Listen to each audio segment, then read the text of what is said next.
மதுரை வீரன் காவல் தெய்வங்களில் ஒருவராவார். இவர் வீரத்திற்கும் காதலுக்கும் அடையாளமாக இருக்கிறார். கருப்பனார் மற்றும் ஐயனார் போலவே மதுரை வீரனும் பரவலாக எல்லோரும் வணங்கப்படும் கடவுளாக இருக்கிறார். மதுரை வீரன் வழிபாடு பல கிராமங்களில் இருந்து வருகிறது. மதுரை வீரனை பலர் குலதெய்வமாகவும் கொண்டுள்ளனர். மதுரை வீரன் வெள்ளையம்மாள், பொம்மி என்று இருபெண் தெய்வங்களுடன் தம்பதி சமேதரராக பெரும்பாலான இவர்களுக்கென காட்சியளிக்கின்றார். கோயில்களில் தனிச்சன்னதி காணப்படுகிறது. மதுரை வீரன் மட்டும் தனித்து வணங்கப்படுவதில்லை, அவருடைய இரு மனைவியருடன் சேர்த்தே காட்சியளிக்கின்றார். வரலாறு: திருச்சி பகுதியை ஆட்சி செய்த பொம்மையா நாயக்கர் என்பவரின் மகள் பொம்மி வயதுக்கு வருகிறாள். இவர்களில் வழக்கப்படி வயதுக்கு வந்த பெண் குடில் அமைத்து 1 மாதம் வரை காவலில் வைக்க வேண்டும். அச்சமயத்தில் மதுரை வீரனின் தந்தைக்கு உடல் நலம் பாதிப்படைந்தது.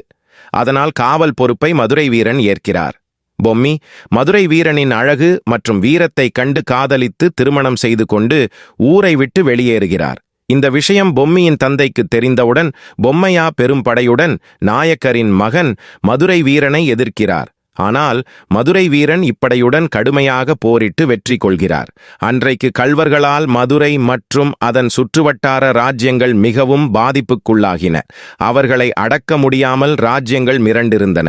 இதனை அறிந்த மதுரை திருமலை நாயக்கர் மதுரை வீரனை பயன்படுத்தி மதுரை சுற்றுவட்டார பகுதியில் இருந்த கள்வர்களின் அட்டுழியத்தை அழித்து மதுரை மக்களை பாதுகாத்தார். அதனாலேயே தென் மாவட்டங்களில் மதுரை வீரனை அனைத்து மக்களும் குலதெய்வமாக வழிபட்டு வருகின்றனர். மதுரை வீரன் தன் வாழ்நாளில் காவலராக இருந்ததால் காவல் தெய்வங்களோடு ஒருவராகிவிட்டார். உருவ அமைப்பு: மதுரை வீரன் சிலை வெள்ளையம்மாள், பொம்மி இருவருக்கும் நடுவே நிற்பது போல் வடிவமைக்கப்படுகிறது. மேலும் நெற்றியில் சந்தனப் பொட்டும் ஓங்கிய திருவாளுடனும் முறுக்கிய மீசையுடனும் காட்சியளிப்பார். வழிபாடு: மதுரை வீரருக்கு சைவ உணவு படைத்து வழிபடுதலே முறையாகும். பால், பழம், வெண்பொங்கல், மல்லிகை மற்றும் மணக்கும் மலர்கள் முதலியவற்றை படைத்து வணங்குதல் சிறப்பு.